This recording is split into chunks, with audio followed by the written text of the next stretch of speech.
everybody, and welcome to another edition of Magic Mics, proudly sponsored by CoolStuffInc.com, mana traders, as well as Twitch subs and Patreon supporters just like yourself. I am Evan Irwin, and we get started each week by saying hello to my two co-hosts, Power Dragon. What's up, all the people out there? Ruben Bressler. Back on Thursday, like it was 2 years ago or like a year ago. It was 2020-ish or whenever we were doing that stuff. Well, if you missed our pre-show, patrons and subs to this channel get access to all that stuff early, and you can check it out later as a patron if you want. And we kick that off with our first pick on our giveaway. Get your chance at $50 worth of anything at CoolStuffInc.com by typing !raffle in the chat. But sub first with those Bezos bucks. Get 2 chances to win and support your favorite streamer with your suggestions at the end of the show to see who we raid tonight. Thanks to our sponsor, CoolStuffInc.com, where you find cool stuff in stock every single day. And we can't not start the show without pointing out something that I've been working on for a very long while at this point. And yes, I'm doing this. And yes, you can call it a commercial if you want. But by God, I worked a long time on CommandFest Orlando. And CommandFest Orlando is coming October 20th through 22nd. You can go check out CommandFestOrlando.com. All the details are there. It's going to be a hell of a show. It's going to be super fun. We will be debuting things like the playmat, the event playmat and stuff soon, which will be super cool. Get those tickets now. The VIP stuff is super limited, only 50 people into that because I'd rather have a very tight, like really cool experience that you can provide some people. So check that out if you are so inclined. They did announce all of the Command Fests that were happening for the year, which was fun over on magic.gg. Yeah. And, they're not all happening the same weekend, which they were at one point. Well, but the 3 of them I was going to say, the Command Fest in Orlando is the only one on October 20th through 22nd. This is true. There is another North American Command Fest in Portland, Oregon, hosted by Laughing Dragon, and then one in Shanghai, China, and one in Birmingham, England, on the same weekend. So you are able to go to both North American events if you so chose. If you'd like. There's a full art Texas reliquary tower that's foil and non-foil based on your entry package, which is super sweet. It doesn't matter how many times they reprint that card. Like that's just. It's just worth It's money. always worth a couple dollars. Because you always want them in all your decks, right? Like, what's going to hurt? You want to hold cards. Moving on from that a little bit, the Eternal Weekend is coming back, which is cool, which is the Vintage Championship and the Legacy Championship. And they are not giving away actual Black Lotuses, but there is a giant painting that you're going to be able to walk away with, which is really cool. The Black Lotus in 3 different stylings from 3 artists, which is sweet. The Japan's Vintage Champion walks away with one of them, and the Vintage Champ of the United States, as well as Europe, they all get one of those each. The Legacy Championship events, they also have Force of Will, Volcanic Island. Again, these are paintings, along with Lightning Bolt, which is super dope. And I think that's great. You have Europe, Asian, and North American options for prizes, and these events are always great. And each of those paintings is probably going to be worth a few G's each. So, I mean, those are real prizes. Oh, yeah. There are definitely specific collectors who hunt down those championship, and they're not just the paintings. Usually they are they're large card sized. I'm making it this big so it fits in the screen, but they are the paintings set into a card version that is, a foot or 2 tall. And those are, huge collector's items. They are centerpieces in local game stores and collector homes and things like that. So those are great prizes, and it's always nice to see those. There you go. And so the top 8 players of the Vintage Champs are going to get this Mental Misstep, which is absolutely gorgeous and probably worth a whole bunch of money. And the top 8 players of Legacy will get the Dragon's Rage Channeler, another card that was way too silly. And here we are. So around at the end of November, beginning of December, you'll see that stuff happening, and very excited. But again, CommandFest Orlando, check it out. I work on that stuff and try to make a great show for you guys. So, just to wrap up the topic there, the December 8th through 10th in Pittsburgh, Pennsylvania, is where the Eternal Championships are going to be located. This Dragon Raids Channeler and the Mental Misstep have the old Starburst foiling. The classic foiling with an old border. I love this Dragon Raids Channeler in particular. So definitely a fun time. I've been to the Eternal Championship a couple times. It's worth going to. Have yet to be to a Command Fest. You should. Those are actually really fun. Yeah, They're all about the funsies. would love to. Yeah, I would love to. Let's go ahead and move on here to the real first pick of the week, which is, of course, Wilds of Eldraine. We got started with the preview season, as many a preview season has started before, which is a mistake, leads to a bunch of leaks. And apparently some prize packs from the set were sent to stores. They asked them kindly to not open them, so they immediately opened them and posted a bunch of stuff. Can I have like 3 minutes to rant? Go for it. Like, spoilers, just leaks are dumb. Like, nothing good comes out of those. Like, honestly, even as a retailer, when I was at Wizards, that was one of the things we always had to fight because we knew somebody was going to do some dumb crap like this. Like, you try to send people stuff early to make it easier for them to do their job or whatever. Yep. There's always one. And the only thing I think of is the idea is that it's going to bring you extra views or people are going to follow your stuff or come to your store. But the reality is it just doesn't work like that. Like, plus, once you put it out there, it's on 50 different sites anyway. So it's not like people even have to come to your stuff to get it. And the best example we have of that is old boy who had the Pinkerton show up. His views are back to where they were prior to that. And he was basically the main character on Magic for damn near 2 weeks. Yeah. And if that ain't enough to get your numbers up and your eyeballs on YouTube, what is it gonna take? You know what I mean? Like, that was just it's just a bad idea. And now we have a living example of, like, this dude got the most attention you could possibly get. Yeah. And it did absolutely nothing for him. He got the Eye of Sauron on him. That's what it got. Well, yeah, like, it honestly cost him relationships, not just with Wizards, but probably other creators, other brands, whatever. Like, nothing good came out of that. And that guy's not toxic. You don't want to do anything with that guy. Like, that's clearly showing what they've done. Okay, I'm done. That's my rant. No, all right. That was short. That was short. This is Magic Mike. I tried to get it done quickly so we could get the other topics going. It's all good. It's all good. Well, something to touch on real fast that I was surprised by. We talked a little bit about it in the pre-show, which is the Bitterblossom that is going to be reprinted on the bonus sheet, which is, first of all, absolutely gorgeous. It's going to be the last time they use the word tribal on cards. And they said it's not going to be typal instead. But again, I guess it was gonna be folk. It might be kin or something. But there is, I think there is a need / use for tribal-esque terms. It's just what's that going to be, and how are they going to reprint these cards in the future? That will be interesting. And for what it's worth, just to touch on this real fast while we're here, we're talking about Bitterblossom. In reprints, they're reprinting a lot of stuff from Commander Masters into the bonus sheet. Wilds of Eldraine. We got Smothering Tithe, Doubling Season, and are you telling me that neither of those cards, or not at least one of those cards, is going to be in Ravnica Remastered coming up early next year? So in the span of about like 5 months, you're going to have reprinted that very expensive cards like 3 times? Oh, there's some others too. Yeah, there's more than those. I was just noting those are some biggies that, like, damn, I can't believe that's exciting. And that was kind of the weird thing to me, because even if it, we know it takes 2 years or so to develop all this stuff, whatever, like, you still kind of know, right? Even if you just send something to the printers, you're just like, well, we just signed off on these other things. Oh, yeah. So, like, that's the tough part, especially when you're talking about some of these cards you look at and say, well, I really wanted one of those. I can get it from a $18 booster, or I can get it from a $4 booster.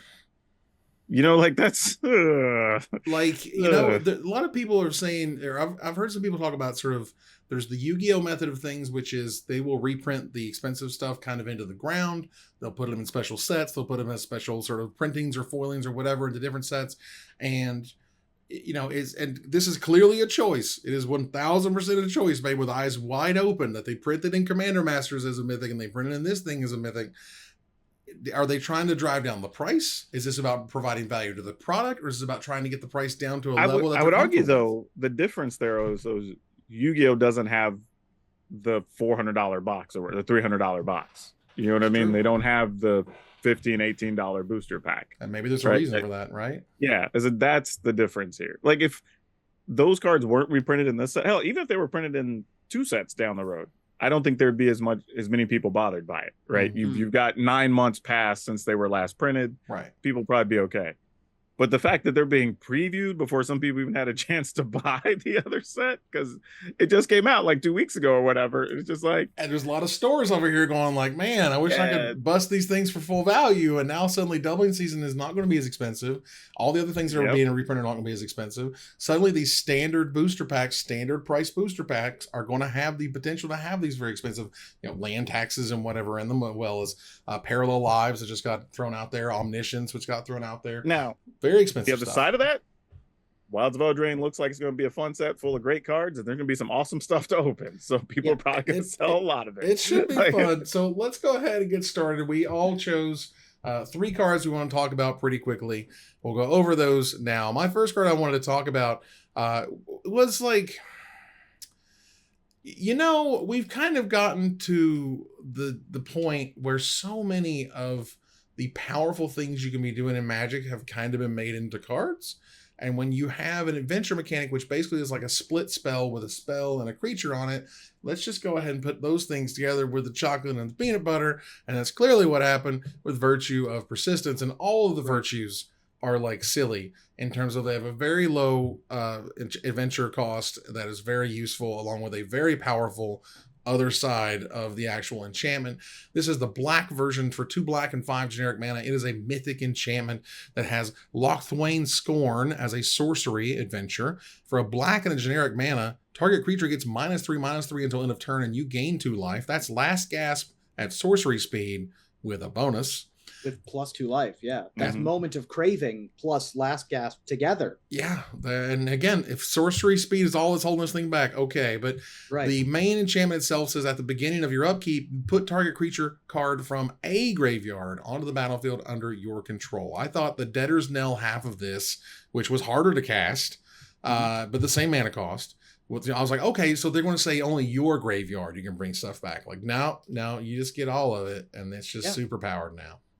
This is an incredible card. I mean, both Debtor's Knell and Last Gasp and Moment of Craving, for that matter, have all seen play in Standard. We've seen give a creature -3/-3 at sorcery speed be playable in Standard. I see no reason why the fact that you can put this removal spell into your deck and not lose a spot to a win condition is huge. Yeah, I think that's the thing with some of the adventures we're seeing in this set is, because like really each of these on their own, you'd kind of go like, that's all right. Like I might play a one of or something, but when you put them together, all of a sudden you're like, maybe we do put a couple of these in the deck, right? Like, it's effectively drawing a card. Yeah, I mean, the blue one, right? The blue one is like a Panharmonicon or whatever on a stick. The white one seems absolutely ridiculous. Again, all with that, like do something cool in the early game and do something really splashy and crazy in the late game. And that's a Chase Mythic. That's how a Chase Mythic is born. Let's move on here to my next one here, which is Hilda of the Icy Crown. There was one sentence on this where I was like, Mother of God, what? For a blue, white, and 2 generic mana, it's a 4-mana 3/4 mythic legendary human warlock. And whenever you tap an untapped creature an opponent controls, you may pay 1 generic mana, which I want to say this is one of the first times they've ever written that sentence exactly. When you do, choose one. Look at this ridiculousness. Make a 4/4 white and blue elemental creature token. It doesn't need any other abilities. Right. Jesus Christ. I tap a thing, I pay 1 mana and get a 4/4? I'm sorry, what? But not only that, just choose the other one if you want. You can choose to put a +1/+1 counter on each creature you control. Or you can scry 2 and then draw a card. Mother of God, it does all the things. And that new, like Hilda's Crown thing, that's like a legendary artifact that lets you tap something for free during your turn, or it's an Icy Manipulator on the rest of them. Damn, y'all, damn. I mean, yeah, this card's insane. 3/4 for 4, and even if you could only do the first thing, this would be playable. Even if you could only do any one of them, it would be incredible. Yes. Like, this is Felidar Retreat but is also itself a creature. And it's just an extremely good card. The fact that scry 2 then draw a card is the worst probably of the 3 options is incredible. I just love that this is like old school people would look at this and go, man, if I had an icy manipulator, like, well, and they're giving us one. That's the crazy part. Yeah, right? that's true. Right. You do get one, right? And 4 mana for a 3/4 is like, okay, that's still fine. All right. Yeah. It's not like they put it on a 2/2 body or something like that. Like, you got an actual sizable creature with great upside. Right. Like, again, any of his abilities just by themselves, if it's all been, we'd probably be like, oh my God, I could just pay 1 mana to get a 4/4 over and over. It doesn't say just do it once a turn. It doesn't say once each turn or choose one each turn or something. Mm-hmm. There are no brakes on that train. Like, Jesus Christ. Yep. All right. So last one here I wanted to bring up and cheer to chat about for a second was Sir Ginger the Meal Ender. Now, this is arguably a meme card, but, they're doing their best. And it's a hell of a magic card. From what all I can tell, for 2 generic mana, it's a 3/1 rare legendary artifact creature food knight. And it has trample, hexproof, and haste as long as an opponent controls a planeswalker. So it's a 2 mana 3/1 that they got a planeswalker. It has hexproof, trample, hexproof, and haste. And whenever another artifact you control is put into a graveyard from the battlefield, put a +1/+1 counter on Sir Ginger and scry 1. Okay. And for 2 mana, tap, sack it. You gain life equal to its power. So not only is it a food, it's a superfood, because other food-like things and tokens are making this thing crazy. And it's not like whenever a non-token artifact you control is put in a great. You sack a food, he's getting bigger. And they got a planeswalker. I don't even know if you want to attack it, because he's so awesome when they have one. Yeah, very flavorful. Ha ha ha. With the video that came out for the original Eldraine, being anti-planeswalker based on this character's relationship with Gaak. There was a very interesting video from Gavin Verhey about how people loved this character, but it was only for the animatic in the first Eldraine, so they had to make a card for them in this set, and that's awesome. So sick. Yeah, I think it's actually just a quality card. I mean, even if you're not even activating it that often, like a 3/1 for 2 colorless, so it fits into a bunch of things. We know there's stuff that still cares about artifacts right now.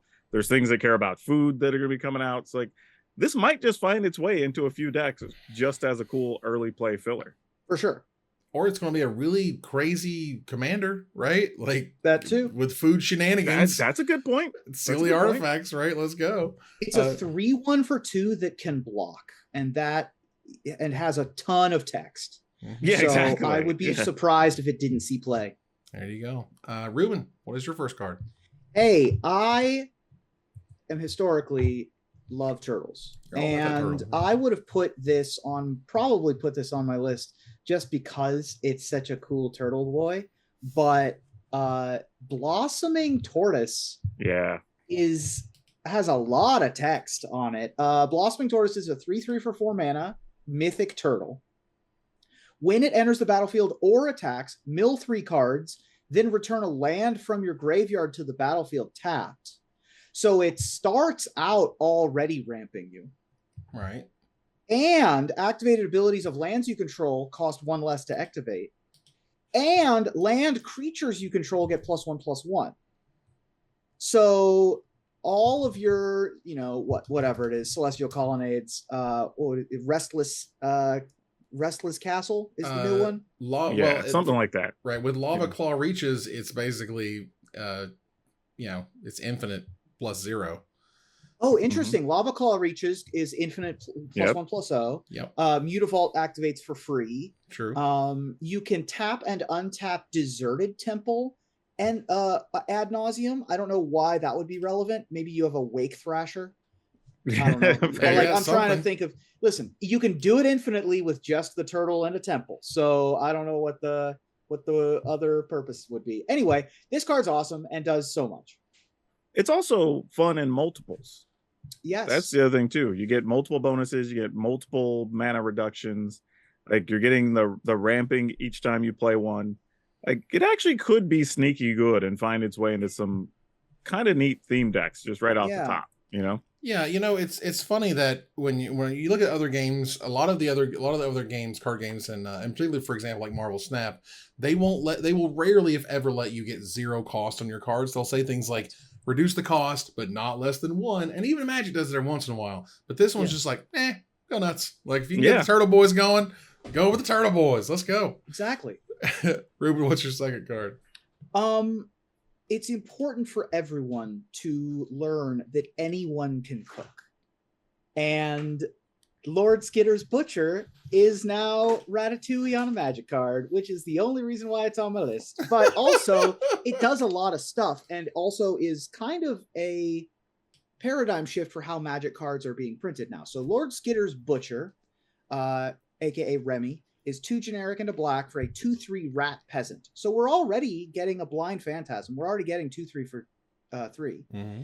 When it enters the battlefield, you choose one of 3 things. You either get a 1/1 rat that can't block, or you can sacrifice another creature if you do scry 2 and draw a card, or creatures you control gain menace till the end of the turn. That's a lot of text. Woo. That's a good uncommon. So either it is 3 power and 4 toughness across 2 bodies, or it draws a card, or it's a win condition because your entire team it's a Mogus's Marauder, right? So that's an extremely potent card. Also, it's Remy from Ratatouille. Yeah, this feels like one of those ones that I'm kind of hoping there's something extra to support rats, right? Because we know there's several things that make a rat token in this thing. So if we do get a couple more rat lords, I guess, or something along those lines that, like, if you deal damage with a rat, this thing happens. Like, this could be a really good card for those types of decks. Yeah, this is one of those kind of perfect cards to go, like, back in my day, you would have gotten one of these things on the card. Oh, sure. Maybe. That would have been what it did. You'd have been happy for it. You would have, said, well, look, this makes 3 power and 4 toughness across 2 bodies with 3 mana. You can't beat that, But now it's like, no, go ahead and just pick your poison and whatever you want, whatever you need. Ladies and gentlemen, 2023 Magic. I like even just having a rat for stuff like the edict spells and stuff right now. Right. Just sure, I got something I can toss away. Great. Or they've Sheldred's Edict is pretty popular. Yeah. So. Or they've pacified your guy and you just throw him out there. Sure. And not only do you get to draw a card, you get to scry 2 first. Like, again, that's not necessary, but it's awesome that it's on there. Ruben, what's your last card? In terms of cards that are easy home runs to be played in Standard in high numbers, we have seen this card played in Standard in high numbers when it was called Memory Deluge. But we are getting Farsight Ritual. Farsight Ritual is 2 generic and 2 blue for an instant with Bargain, which is one of the new keywords from the set that says you may sacrifice an artifact, enchantment, or token when you cast the spell. Look at the top 4 cards of your library. If the spell was Bargain, look at the top 8 cards of your library instead, put 2 of them into your hand, and the rest on the bottom of your library in a random order. This is literally Memory Deluge front side if you don't bargain it. And instead of having flashback, it lets you bargain either in response to a removal spell or just at the end of the turn when you don't want a token around anymore. It lets you use your clues and your food for something else. Oh, by the way, it lets you trigger your things that die when they die, and is card selection, and it's a draw 2 that's instant speed. It's all I'm wondering how much I like this more than Memory Deluge. I think it's going to be very deck dependent. I agree. Memory Deluge, you got to cast twice. Yeah. You don't get to cast this twice. This is only the front side. But you could potentially dig 8 immediately and find your answer. Right. And you can cast this from the graveyard without paying mana costs and not get, nothing. So this would be an interesting That's happened before with me. I don't remember a time where we've had cards like this exist at the same time in Standard that do such similar things. Because like you said, these are very similar. Is Memory Deluge still in Standard? I think because because we're not rotating at a 3-year because we're not rotating. Right. Yeah. Interesting. Right. And there's another there's another mechanic, the celebration mechanic, that says if 2 non-land permanents have entered the battlefield under your control, and I'm like, oh my god, that 1 mana vampire that makes a blood token. Oh sure, that's going to be unreal. I can't remember what that guy's name is at the top of my head. Insolent Neonate. That was the different one. That's the one. No, not that's that one. different. But I know what you're talking about. Right, but yeah, that card was super sweet. It's I'm 1/1 for 1, deals a damage, makes a blood token. Yeah. Eldraine Epicure. There you go, that one. Eldraine Epicure. That card is just like unreal now. And if you look at some of the red celebration cards, like, oh my god, that card's insane. Yeah. So super duper cool, always fun. Let's move here to Power Dragons 3. What you got first? Looks like I accidentally somehow chose an uncommon, a rare, and a mythic. So this is fun. Ooh. So we'll start with the uncommon, which is Stroke of Midnight. It's a 3 mana, so 2 colors and white for an instant. Destroy target non-land permanent. Its controller gets a 1/1 white human creature token. Yep. This is just new removal card in damn near every deck. Yeah. Like, I mean, want to get rid of planeswalkers, you want to get artifacts, you want to get enchantments, even in decks where maybe you want to get rid of your own thing and have a creature come into play, like that's an option, because now there's some stuff, I guess technically, that'll curse things effectively. So like, yeah, this card's actually pretty sweet, and it's instant speed, which is kind of surprising to me. Usually I feel like if you're gonna get a thing that just destroys any permanent in white and it has the downside of giving something, it's like, okay, maybe it's gonna be sorcery, but yeah, instant speed. Even honestly, even commander players, this feels like it's going to be a $2 or $3 uncommon easy. Oh, Generous Gift was huge. It could hit lands and gave them a 3/3 instead of a 1/1. So you can't hit lands, but you just give them 1/1. That's a super fair trade. I mean, we all play Beast Within and the other white one that gives them like the elephant or whatever. Generous right? Gift, like, yeah. And we played Swan Song. Like, the only one of these that I've seen not get played is the one that gives you a 4/4 angel. I think there's a blue. Fair. There's a for good reason. 2 mana blue thing that's like exile a thing and give them an angel. That's a little too much. Too much. Yeah. Giving them a 4/4 is a little too much. But I mean, destroy anything, give them a 1/1 is insane. The fact that it doesn't hit a land, sure, whatever, man. Yeah, I'm good with that. That's okay. And also the flavor of this, of her turning back into a human at the stroke of midnight, is extremely flavorful. What a cool way to depict that. Yeah, very nice. All right. What's your second card? My second one is Decadent Dragon. 2 colorless red for a dragon, obviously. And it does have an adventure, so you have to pay 2 colors and a black. So technically, it's like a 2-color card. And you exile the top 2 cards from target opponent's library face down, and you look at them and you can play them as long as they remain in exile. And otherwise, it's just a 4/4 dragon with flying and trample. And whenever it attacks, you get to create a treasure token. This thing's great. Yeah, this thing's great. Both sides, as opposed to the Virtue earlier, where we were like, maybe we wouldn't play those spells if they were individual, but since it's on an adventure, we'll play the card. I would play Expensive Taste and Decadent Dragon as their own cards. Well, we already see effects like Expensive Taste a lot, and people like playing that style of card, so not a surprise. And then just turn 4, if you want to, here's a 4/4 dragon that happens to have trample. And when I attack, I'm just going to get treasure. Right. And we already learned when dragons attack and make treasure, awesome things happen. Right. It's wild because, ultimately, if you can think of it like basically like a black divination, but you're drawing their top 2 instead of your top 2. Now they still have mana costs that you may not have, and that's why the treasure. Exactly. And so the treasure tokens literally just fix the literally only problem that could come from that spell. Yep. Like, I don't have the mana. Yes, you do, by attacking with a giant 4/4 flying trampler. Right. And honestly, it seems like 4/4 for 4 has become like the base level for a dragon. And now we're just like stapling other words onto them. And I'm kind of digging it. Yeah.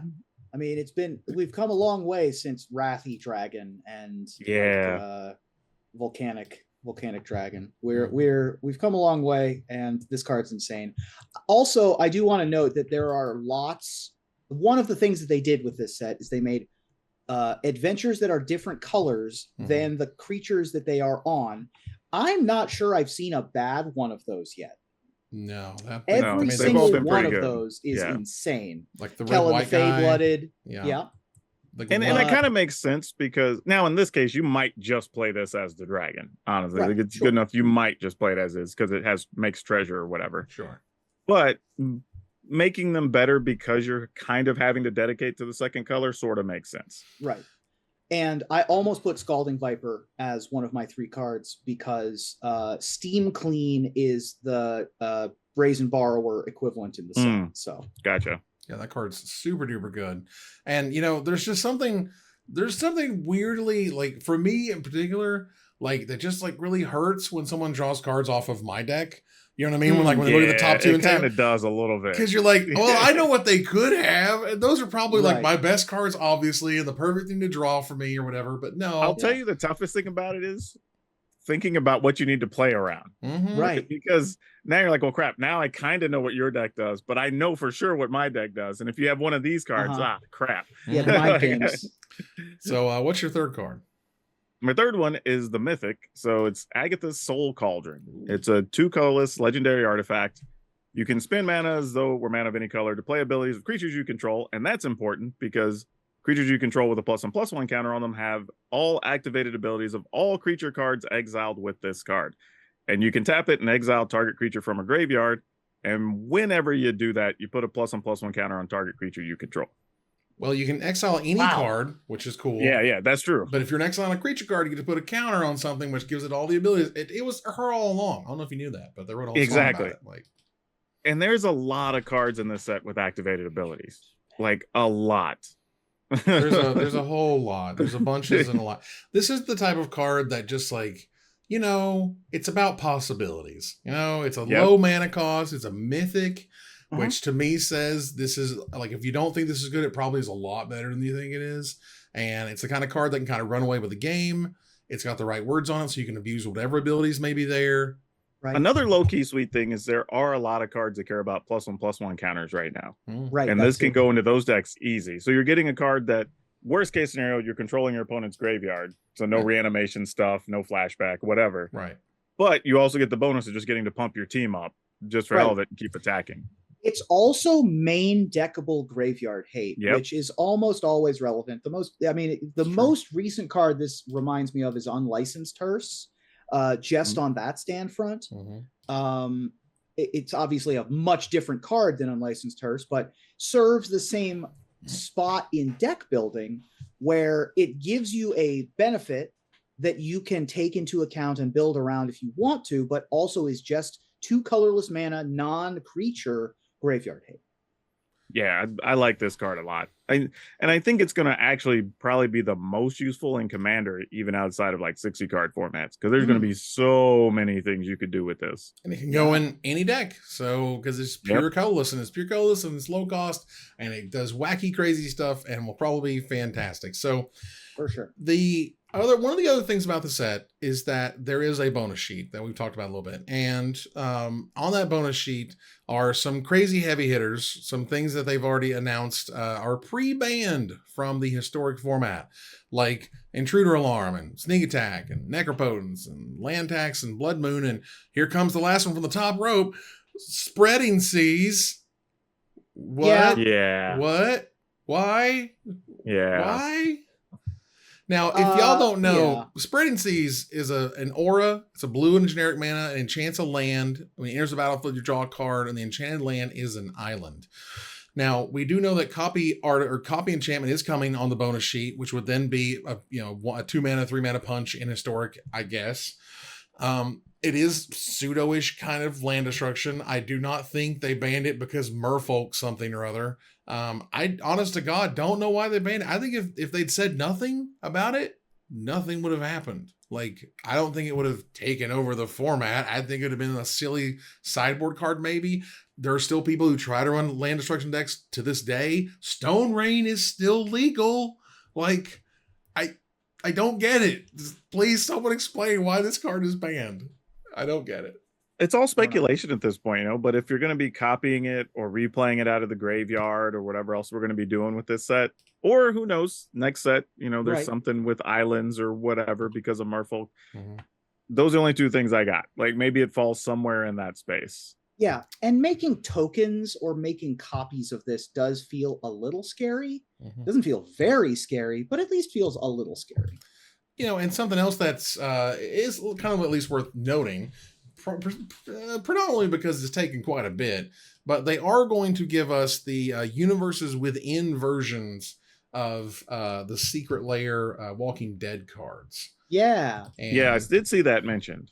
Yeah, so that was neat. Now it's kind of crazy that it's taken so long, and we've had things like the Street Fighter cards come and go with their in-universe versions as well, which to me said maybe there was some licensing stuff that they had to do. Yeah, on the licensing back end. exclusivity type things. Exactly. So, and that may be a thing for future Universes Beyond stuff that needs in-universe stuff, but they'll get to it eventually, as it were. But we do now have Greymond, Avacyn Stalwart instead of, what's his name? Rick.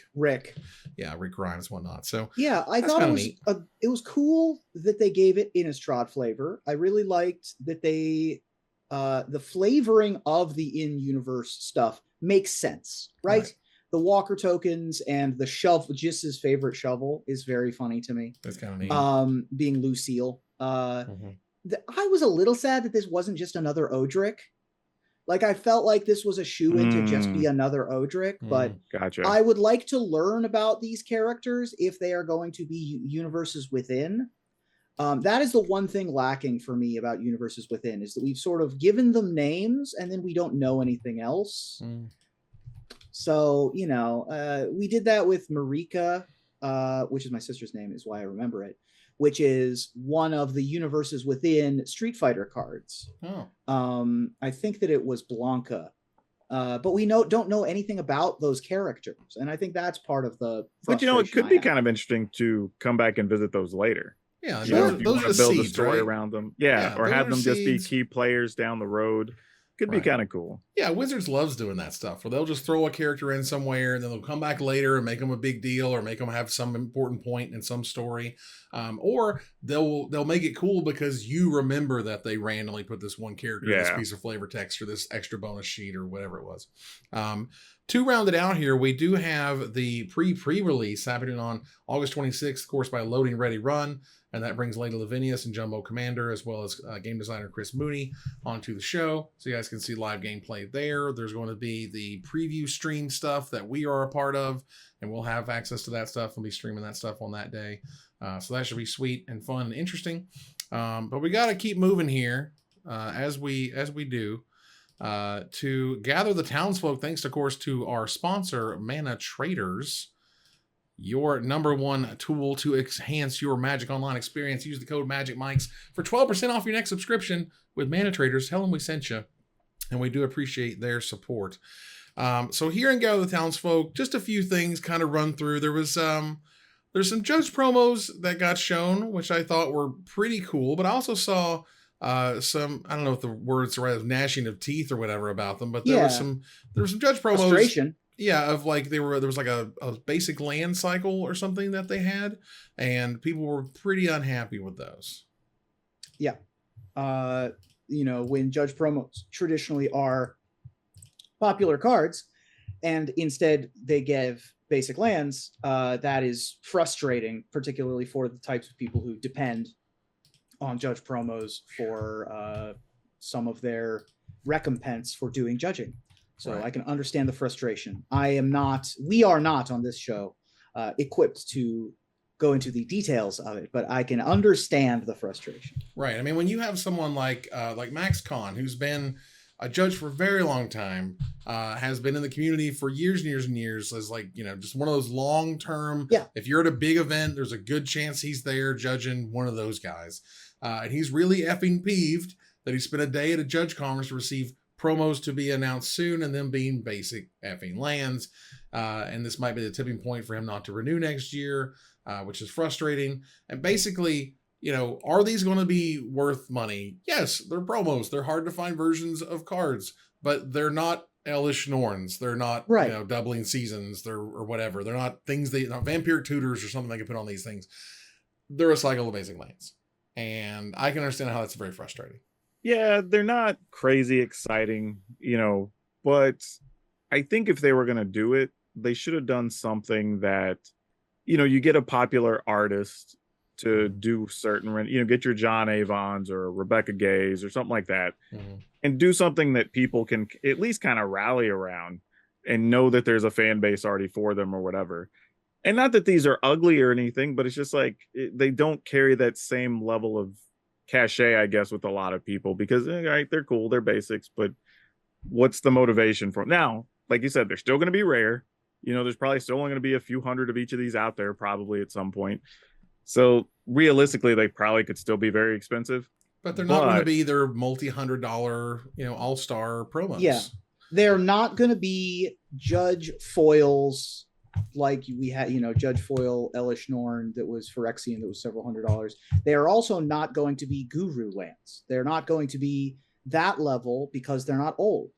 So rarity is good, and also I'm not an art scientist, but this doesn't strike me as particularly unique or interesting art. Yeah, and that's what I'm saying. Like, you should have at least done that. Like, that's the part that you could have at least controlled and made it better for people. Yeah, and Pharmacist Judge, who, surprisingly enough is Judge, talks about how, he had, there was a year of artifact stuff and a year of enchantment stuff, and then you pivot into, like, basic lands. Like, extended art lands are not cool or not special anymore. Right. Might be cool, but they're not special anymore. They were special there for a very small amount of time until they just kind of just put them in everything, and that's how they kind of ruined stuff like Star Wars, for example. If you were gonna do a year of lands, then you should have done some lands, some shock lands, right? Or some or Reliquary Tower, like we just saw. Yes, something that's super duper played in all of these people's commander decks would have been super awesome. Yes, they play basic lands. But yeah, okay. So let's. Reliquary Tower and Command Tower as the two towers and make them Lord of the Rings themed. Take it, Wizards. That's all yours. That's not in the license agreement. You still could have done another strip mine. You could have done another wasteland. You could could have done the Urza lands. City of Traders, Ancient Flame. I don't know which of these are on the reserved list, but right. Well, let's just real quick. Let's go ahead and take a look at the quarter 1, quarter 2 promos, because we do have them available here, and that's Painter's Servant, Mega Sync Lattice, Sword of War and Peace, Retrofitter Foundry, and Grindstone. Yeah, that's a big step down to Island, Plains, Swamp, Forest, Mountain. Right, like what? Island's the bonus. Island's not Island's the bonus. It's the bonus card. So the equivalent of Sword of War and Peace is an island. Seriously, like you cannot tell me that this is that those lands are anywhere equivalent to what is happening in the first half of the year. Weird. Like, come on, guys. Anyway, moving on here as we do. Wanted to call out the Summer of the Gaak, which was another Sam Ristic Studies video on exactly what happened with Hogak. If you weren't there to see what happened, it was incredible. I got to live through it, and we got to talk about it at the time, and to really just put together bit by bit what happened, when it was spoiled, how people reacted, how the tournament results came in, knowing, like, all these people knowing it was their last event with the card because it was just too much and everyone knew it was too much. I think one of the things about that card that's so funny is realizing how many people could not identify that was a strong card. Yeah. Yeah. Like a lot of people went, oh, this will probably be okay or whatever. And I was reading, I'm like, if you play a deck that wants either half of that, it's probably good. And I think the key was, what was the card when the 1 black mana that mills 3 when it enters the battlefield or dies? Stitcher's Apprentice. Yeah, that was not apparently even out yet, or was about to be released or something. Stitcher Supplier. Stitcher Supplier Supplier. Yeah. And that was a gigantic piece of fueling that deck really, really quickly. So that I can also see, but again, that card was dumb, and it's a wonderful case study of what happens when a card is too dumb. Well, that's what happens. 73 days that card was legal. Not everything is as obvious as people think it is. Like, we're looking at it at the moment, but like, you're looking at it in hindsight. Like, go back and try to look at it when it comes out, and try to look at the timeline of people talking about some of these cards that get banned or whatever. Oh yeah. Most of the community has no clue. I'm excited for the future. I'm excited for the futuristic studies video on the One Ring. Oh yeah. One of these days. Oh, and to come back for a second here, because when I was doing the shorts and making some shorts and stuff from our last week's content, I came upon the part where I was just like, Wizards didn't even mention the One Ring and the ban and restricted announcement. They did, but they didn't talk about it as if it were to ever going to be restricted or banned, was kind of what I talked about. Sure. They never alluded that they would ever do that. They just said, yeah, that's a part of the metagame. That's a big important card, whatever. Felt it was worth it because, like, watching it back, I was like, you know what? They said it multiple times, but not in the context I was talking about. I get you. A thing. Anyway, but also I get why they wouldn't say we're going to ban this in 6 months. Right. That's not a good business decision either. Exactly. Because Lord of the Rings is killing it. You don't want to slow down that hype train. Congratulations to Carmen Clomparens and Jadine Klomparens for their nuptials. We wish them the best. This is awesome. They've been a long-time couple, and it's always fun to see.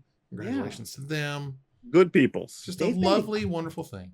They've been together for a decade. As long as I can remember. Yep. Congratulations to both of them. Fantastic. And we move on here to Desperate Ravings. Oh, the Ravings. Well, there was a really cool thread on Twitter. Yes, Twitter. From Brian Kibler, where he says, I really don't think it can be overstated how important it is for Standard to be a healthy, supported format for Magic, both from a business and design perspective. Now, he kind of goes into why that is, and he basically says, I think Wizards really dropped the ball with basically sidelining Standard to, at best, an also-ran format. They've announced measures they're taking to revitalize it, but okay, have they really? And Wizards made a big point of saying they are trying to push Standard, and they haven't actually given people a reason to play it. Then that time they've announced 2 giant prize events at MagicCon, both limited events. So Standard used to be the Standard. And I think a lot of people kind of mentioned, like, hey, you realize that Arena has kind of eaten Standard's lunch. And if you want to play Standard, that's where everybody is playing Standard. And they're not going to want to buy the deck twice. And this has kind of we come sort of full circle where, my rantings and my ravings, if you will, over the past year or so has been to give me a buy-in point. Give me an event deck where you don't pull punches, and you give me the Mardu Vehicles deck, and you give me a really sweet promo for making me get out of my house and take my butt to the local game store. Because until you do that, it will continue to struggle, and you'll sit and Wizards are going to be like, well, why does nobody want to play Standard? Well, I wonder why. You killed their collections, you replaced them with 0s and 1s, and now you want them to just pick up where they left off. I think there's more to it than that, though. I think Standard was really the base thing that got played at local game stores for like F&Ms and things like that. Sure. And as we approached up on the pandemic, it just went away. But I agreed with the point that because I brought this up before too, of just, okay, cool, we're gonna do this thing, we're gonna revitalize Standard, and then we see the announcement for all the stuff, and it's like, oh, there's not even gonna be a Standard set next summer or the following summer. So it's like, great. So we're just going to go back to do this again, where we're going to have this big dead period of 6 months with no new Standard stuff, right? But for me, I don't think it's necessarily has to be big prize events. I think you have to start doing stuff where you mandate, okay, like this round of RCQs is going to be Standard, right? The coverage we do for the big events is going to be a Standard event. Maybe show up to your local store and play F&M and get this really sweet promo for playing in a Standard tournament or whatever, right? What we used to game days, I think is what they were, like, go back to those, but have some really sweet prizes for everybody that participates or something, right? I think it's going to take that level of stuff to engage, because you always have to engage the lower level to mid-level player first, right? Get them back in the stores, and you got to have something that just like, hey, motivation to show up and take something away. So you want to keep coming back and playing the next thing, and now that you've built a deck, it makes it easier to do the next one and the next one, especially since it's not going to rotate for 3 years. Right. There's also, there's a confluence of things that are coming together to make Standard at arguably its weakest point ever since its inception as a format. One of them is Arena. I agree with that. I don't think Arena is the largest reason. The pandemic also really put a hamper on everything paper related. But I honestly think the biggest, sales did increase over the pandemic. Sales increased, but they increased. We would need to look more detailed at the numbers, because the sets that came out in the pandemic and since have been a lot more non-rotating format focused products rather than standard and rotating format focused products. Fair. Things like Lord of the Rings, the Horizons sets. Well, just also been a lot of Commander stuff. And many Commander decks. Is when you're focusing more on formats that don't rotate, it's harder for the rotating formats to get a foothold when you're selling so many products for non-rotating formats, as opposed to the other way around. Right. Because once upon a time, things would rotate out, and then you'd take all your standard cards and put them into your extended legacy and Commander decks. You can't do that the other way around. You know what, though? If they give us enough motivation to go to stores and play, could be a good time for standard, right? We're not rotating for 3 years. Right. So like that could be awesome. So once you build the deck, it's good forever. That is the other thing, is that the FNM and like casual player base stopped playing standard as FNM and things like Game Day moved towards Eternal formats and Commander. So, you know, add to that the fact that we have a bunch of bans. So if you not only have a rotating format, but a ton of bans, you're cutting yourself off at the knees in many different ways. Like, you need to, well, first of all, Friday Night Magic should be Friday Night Magic. I understand why promo packs exist. I get it. I understand it. But you made that night special, and then you made it stop being special. And like, and you still, and you, the whole thing, like you trotted out Post Malone out there about something to do with FNM, never happened. And nothing has changed with the promo packs. And in fact, they've gotten us in trouble because the WoE stuff came out early, but whatever. But, you know, making standard longer doesn't fix a lot of things because it didn't magically make decks show up in people's hands. And here's something I've been doing recently that I saw a post where somebody said, is this a scam? Because Wizards emailed someone who had finished like the tutorial rounds on Arena and said, you know, if you click here, you can like redeem for a free like starter deck, like a Magic paper deck. And they were like, do they do this? Is this weird? And I'm like, great, do more of that. Get more paper cards into Arena folks' hands to let them have them. I thought that was brilliant. And maybe that is part of what they had said. They're going to try to, you know, combine more of the store OP with Arena. That's a brilliant idea. So more of that would be great. But, you know, to get me back, to get like a dude like me who's not played standard in a very long time, super lapsed, has a good Arena collection. So that would be my standard go-to, quote unquote, you know, as provided to me. You're going to have to give me some value, and you can't make it all at the top because the sharks will come and eat everybody. Yeah. You got to make it at the bottom. That's why I hate the promo packs. I don't like the promo packs as prizes where just make more promos. Just cool promos people can come and get, and more people can walk away with something in their hands. Right. Yeah. And you don't risk having all these stupid leaks and spoilers and whatever. Like, you know, you had, and the problem with picking the FNM foils, I know I spoke to people who were doing it, was that, you know, you don't want to make it worth too little that no one really cares. But if you make it too powerful / effective and expensive or exciting, it's going to bring all the sharks out, and all the, you know, the regular players are going to be like, I'm not playing that because all these other people here and they're way too good and so on. So it's tough. But for me, I would much rather say, as you said, Power Dragon, just, you know, just shotgun everybody. Like everybody gets a cool promo for showing up. Yeah. And just do that for at least a little while to get people back into their butts in seats. And that system worked for, no joke, 15 years. Yeah. They almost didn't change FNM for 15 years. It's true. They didn't touch standard for 10 years, at least, touch it at all, other than to change the way that sets worked, right? We stopped doing blocks. Sure. And which, you know, that's another thing that I think affects some of this in a wider design standpoint, is when you had blocks, you had more cards that were able to interact with each other positively because you could build off of iterations of things longer. And so that is also impacting a relatively short format like standard. So all of these things individually and together have combined, and they're all self-fulfilling and all pointing towards standard losing its grapple on being the most important format, which it is and always has been since its inception from a monetary and competitive standpoint. You know, yeah, it's weird. The last thing I would note on this is that Commander used to be a once a year thing.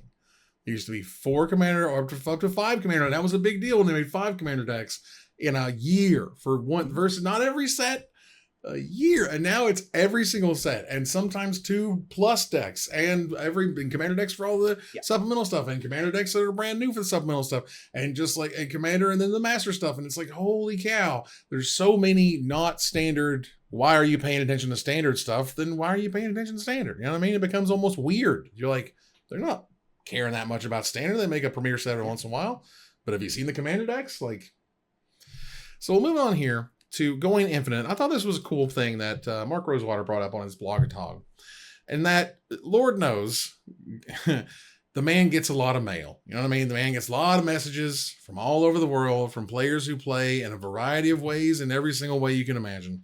And he gets a lot of questions that boil down to, I don't like X. Could you stop doing X? Or okay, X exists, but I don't like it. Can you do less of that? And he thought he would share a story, which I thought was interesting. And the cliff notes of the story essentially is that he didn't like walls. When he first started playing Magic, he thought walls were dumb. Creatures are creatures. They're not walls. It's weird. Living wall was okay, but whatever. And when he got to be in charge, well, he got rid of walls. He made defenders, and that just kind of, they had to have them put out the pasture. But then after a while, people asked for more walls. He disliked them. He didn't like them. He thought they were kind of dumb. But people liked walls and they wanted more walls. And so eventually, he said, well, what turned him around was demons, because in early Magic, they took away demons because there was a whole panic attack thing at the time. But either way, they brought away demons and they brought back demons, and everyone was freaking out and really happy about it. They made demons again. Right. And so if they did it with demons, why not walls? He doesn't like walls, but it's just as niche and, has its own fans as anybody else. And it's certainly a nice sort of corollary to whatever you don't like about Magic. You can cut that out of your life, first of all. And secondly, what you do like, they're probably going to come back around to you in some form or fashion. But, making something for everyone, inclusion over exclusion is the way he kind of wraps it up. I thought was wonderful, because that's what makes Magic, is that we don't just get one thing over and over. We don't just get standard stuff and commander stuff, but we get all sorts of stuff for all sorts of weird formats. And even the cubes get better these days because the cards are getting better. So, something for everybody. And that was that. It's tough. It's tough whenever you have people just ranting about miscellaneous things. I mean, that happens all the time at Wizards. And it's hard for people to see that, like, what you like or what your group focuses on is so narrow compared to the general populace. Like, people are genuinely stunned when you talk to them and say, yeah, but that's not the case at these other stores, right? Like, and I've had situations where, like, my store, we crushed it with constructed play. Another store that's 20 minutes down the road, all they can get people to do is draft. Yeah. Right? Like even that is one of those things that, like, people just want very different things. So it's hard. So I feel for Rosewater, because I can only imagine how many emails he's getting every week about stuff like that. Right. Yeah. Every card in Magic is someone's favorite card. Very likely. Yeah. Every creature type is somebody's favorite creature type. Yep. Every keyword is somebody's favorite keyword. There are 30 million people that play Magic, and others that enjoy the game but don't play, and others that are fans of the art. And, there are people that come in and away from Magic, and every single thing, every single individual word is someone's favorite thing about the game. But if you like extra turns cards. Well, how dare you? There is that. But I've seen people with the binders of grizzly bears from every different version of them. Binders full of one with nothing. No matter what. I know a dude that owned 3.5% of the Quorum Trench Gnomes printings at one point. Honest story. No, and I get it. So, again, no matter how weird, even that card, yes, even that card could have been the first thing that someone ever saw from Magic, the first card they pulled from a booster, the first card that their brother or sister gave them because they got interested in the game. A whole variety of weird reasons why everybody loves everything. I've never seen this card before in my life. Yeah. Yeah. Dude had literal binders of that card. Not even joking. Oh, it's wonderful. So to end on a kind of a silly note here, the two co-designers of a game called Castle Assault decided they were going to steal all of that product at Gen Con. And not only did they not wear a mask, because we're dealing with professionals, they wore the shirts with the game on it that they helped design while they were stealing the cards. I should have saved my rant for this, because we got time. You're in a period of time where you could have had okay, first off, if anybody's ever been to these events, there's people walking around with just black t-shirts, black jeans, tennis shoes, helping load and unload stuff all day. So you could have just come in generic clothes and nobody would have known a damn thing. The other is, like you pointed out, we're still on the backside of COVID. People wear masks going to crowds. Yeah. You could have covered up your face. Nobody would have had any questions. You'd have just been another person in the pile. Right. And where they're at, you're in the back. The doors are open. It's sunny outside. You could have even wore sunglasses. Mm-hmm. Nobody would have questioned it. You could have been damn near completely covered up. You decided to wear nothing. and an identifiable company shirt that only the two of y'all are going to have because that game is crap and only got some love on Kickstarter when you tried to push it several years ago. Incredible. So the dumbest possible. And here's the crazy part. If they wouldn't have been greedy, they probably could have grabbed just like a case, right? Something 3 or 4 cases each and been walking around and nobody would have said anything. Yeah. And they probably wouldn't even have noticed for a while that they were even missing. Yeah. I saw somebody palette, like, come on, man. I saw somebody try to play devil's advocate. They were just like, well, maybe they're like struggling and like need to start. Like, they ain't stealing bread. They ain't trying to eat to live. They're stealing magic cards. Even what then, are you took talking a whole about? Palette. It's not like you took a case or two. You Right. took a whole palette. Like, I just need to eat. I just need to pay a bill. No, you took $300,000 worth of magic cards. This is not a desperate, your life situation. 300,000 is a number. But That's the a thing lot. is, you at an event you paid, I'm assuming, to be at, possibly have a booth. Mhm. And now you've just destroyed. There, the number's so big, that's a for real felony. So who knows what type of punishment they're getting. That's serious jail time. And you're done across the board. Oh yeah, like in the whole industry, you're 1,000% finished. Yeah, you're never ever working in this industry. They're walking around together, so it's easy to identify them because they have a bunch of pictures where they're hanging out together. So it's like everything about this, they just made it so easy to identify them. And I remember when I first heard about this, I thought something simple will happen where this will break, right? Somebody will be on eBay selling a bunch of cases of a thing and they've never sold Magic before, whatever, one of those types of things. I did not think it was going to be because you're just on camera, plain as day, just looking with a company shirt on your back. It doesn't get any dumber than that. Really. I can't. Incredible. I knew it was going to be a little silly, but man, it turned out to be just crazy dumb. Have you played Castle Assault? I have not. I have no idea. I'm kind of curious to play it now, just to see. I looked at some gameplay demo stuff, I think, when they first put it up a couple years ago, and it did not look that enticing. Right. See, the thing is, in Castle Assault, you got to sneak in the back of the castle and take a wheel cart. That's what an assault goodies. Is. Right, and you wheel that out, and you sell it on the black market. Ideally, not getting caught wearing your sorcerer robes. Assault is sneaking. We're gonna turn the corner. So bad, man. It is so bad. We're gonna turn the corner here to the finisher. It has been a long time coming, and Lorcana, the first chapter, is finally actually coming. By this time next week, the actual release of the cards will be here. So as we move into the first chapter of the game's release, what are your hopes and dreams for the game if you wished upon a star, Ruben? Well, I'm excited for the new Floodborn cards that reimagine characters had their lives gone differently. And I'm particularly looking forward to my favorite Disney princess living her best life with Joanna, Australia's most beautiful princess. If anybody remembers Joanna the Goanna from Rescuers Down Under, the monitor lizard. Nice. Is my favorite. Power Dragon?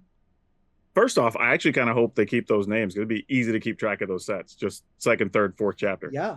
The 37th chapter. Yeah. Okay, so Magic players know that it's not always the best card. It's also going to be your good cards. I mean, some bad cards have to exist, but they could be pretty good, right? It's not the most popular characters. So, looking forward to seeing some stuff for the Disney fans. These old characters that probably got forgotten, like Sergeant Tibbs and Captain Gantu, but we got to talk about my favorite, most exciting card from Disney's Frozen, Walt Disney's head. Still in there, just waiting for the right technology. Turn them back on. That's what they say. Well, look, the cards look great. The story is fun. The names of the mechanics like Inkwell and Lore are excellent. But I'm a card gamer first, so I'm looking forward to the organized play and for a whole new generation to learn that the world's greatest villain is actually losing the die roll.